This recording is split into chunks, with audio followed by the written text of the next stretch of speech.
Hello everyone, this is Preeti here. Welcome back with another video. आज हम एक अलग टॉपिक पे डिस्कस करने वाले हैं। आज का टॉपिक है अपना वाई वी यूज़ स्टोन्स और blast in sub station. Sub station में हम गिट्टियों का उपयोग क्यों करते हैं।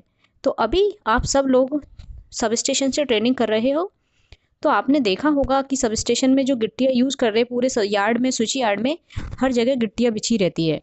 तो कभी क्वेश्चन माइंड में आया है इनकी गिट्टियाँ क्यों बिछाई जाती है, क्या रीज़न है। तो ये जो क्वेश्चन है इसके आंसर के लिए 8-10 टॉपिक हैं जिनको हम डिस्कस करने वाले हैं अभी। ये क्वेश्चन आपसे आपके बाइबा जब आपका ट्रेनिंग का सेमिनार आप दोगे उसमें पूछा जा सकता है, और इंटरव्यू में ये अक्सर पूछा जाता है। ये क्वेश्चन मेरे से भी पूछा गया था जब मैंने सब स्टेशन में मैं 7 ईयर जॉब की है, तब यहाँ से रिजाइन किया था। और लेक्चरशिप के लिए जब मैंने RPSC के पैनल में इंटरव्यू दिया था, तो ये क्वेश्चन मेरे से भी पूछा गया था। स्टोन्स हम यूज़ करते हैं सेफ्टी रीजन से and for providing proper working operation for the operator. Okay, अब देखते हैं कि ये सेफ्टी कैसे देते हैं और प्रॉपर वर्किंग ऑपरेशन कैसे देते हैं। तो जो हमारे ब्लास्ट और स्टोन्स होते हैं, इनका रेजिस्टेंस बहुत हाई होता है। ये एज ए इंसुलेटर भी एक्ट करते हैं। तो हमारे जो सब स्टेशन होते हैं इसमें जनरली फॉल्ट आते रहते हैं। तो कभी कभी ऐसा भी हो जाता है कि कोई ट्रांसमिशन लाइन का कंडक्टर टूट के नीचे गिर जाता है। जैसे ही वो नीचे गिरता है तो वो ग्राउंड होने की कोशिश करता है। अगर वहाँ पे गिट्टियाँ नहीं होगी तो वो जल्दी से उसको ग्राउंड हो जाएगा और बहुत ज़्यादा अमाउंट में करंट फ्लो होगी। इससे हमारा ट्रांसमिशन लाइन भी डैमेज हो सकती है एंड हमारे इंसुलेटर है वो भी डैमेज हो सकता है। और स्टोन बिछे होने के कारण वो उनकी रेजिस्टेंस ज़्यादा हाई होता है, तो उसको हमारा जो स्टोन्स है उसको ग्राउंड नहीं होने देता है। तो इसलिए हम स्टोन्स यूज़ करते हैं कि हमारी ट्रांसमिशन लाइन सेफ रहे, ठीक है, और इंसुलेटर सेफ रहे, ठीक है। नेक्स्ट रीजन है गिट्टियाँ हमारे step potential and touch potential को कम करते हैं, ठीक है। अब क्वेश्चन आता है अपना कि touch potential and step potential क्या होता है। तो जो हम यार्ड में चलते हैं तो 2 फीट के बीच में जो वोल्टेज डिफरेंस होता है उनको बोलते हैं हम स्टेप पोटेंशियल। अब ये किस कंडीशन में ऑकर होता है कि जब मान लो सपोज करो कोई 11 kV की लाइन है अपनी और वो टूट के नीचे गिर गई, ठीक है। तो वो क्या एक वोल्टेज ग्रेडियंट जनरेट हो जाता है एक 15 मीटर की रेंज में।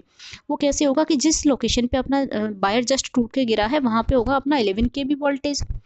थोड़ी डिस्टेंस बढ़ेगी तो वो कम होता जाएगा, 9 kV हो जाएगा, 7 kV हो जाएगा एंड 5 kV हो जाएगा, फिर अपना हो जाएगा 3 kV, ठीक है। तो मान लो कोई ऑपरेटर आता है अपने ऑपरेशन करने के लिए स्विच यार्ड में, तो उसका एक पैर तो होगा 0 पे सपोज करो और एक होगा 2 पे। तो डिफरेंट उस कंडीशन में उसे एक हाई शॉक लगने के पूरे चांसेस होंगे, ठीक है। तो जो अगर ब्लास्ट होगा, अगर हमारे ब्लास्ट बिछे होंगे सब स्टेशन में, तो जो स्टेप पोटेंशियल है, ये इसकी जो रेंज होती है वोल्टेज की, ये बहुत कम हो जाएगी, ठीक है। और मान लो कि अपनी ऐसी सिचुएशन आ जाती है तो उससे हम कैसे निकले।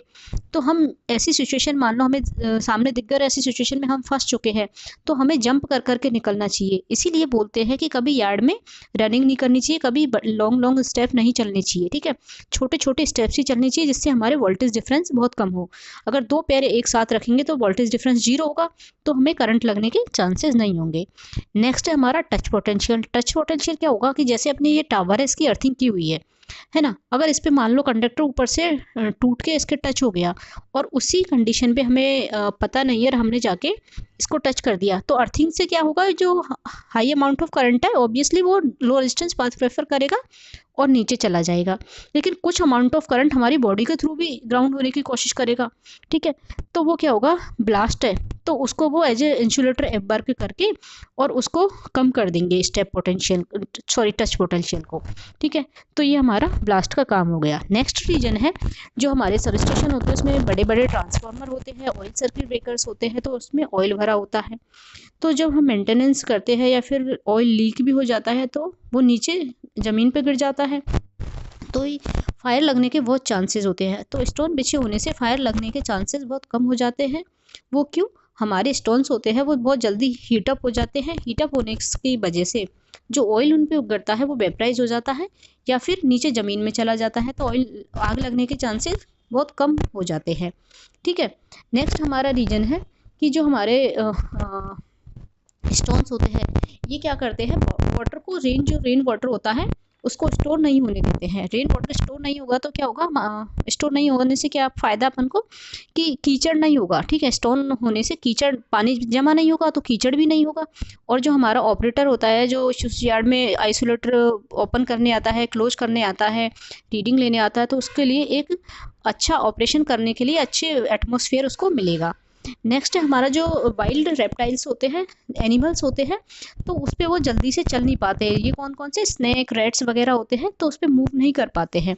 तो उनसे भी हमारे जो ऑपरेटर होता है उसको सेफ्टी प्रोवाइड करते हैं, ठीक है। और एक रीजन है अपना, हमारे जो स्टोन्स होते हैं, इसको यार्ड में, स्विच यार्ड में बिछाने से एक फ़ायदा हो रहा है, इस पर ये जो घास फूस होती है, जंगली घास होती है, वो भी नहीं, कम उग पाती है, बहुत ही कम। कुछ कुछ जगह उग भी जाती है लेकिन ये बहुत कम उग पाती है, ठीक है। तो ये सारे रीजन हैं हमारे स्टोन यूज़ करने के, इसलिए हम स्टोन यूज़ करते हैं और स्विच यार्ड में। Thank you for watching. आप इलेक्ट्रिकल ज्ञान को पहली बार देख रहे हैं तो प्लीज़ सब्सक्राइब कीजिए, लाइक कीजिए एंड शेयर कीजिए। Thank you.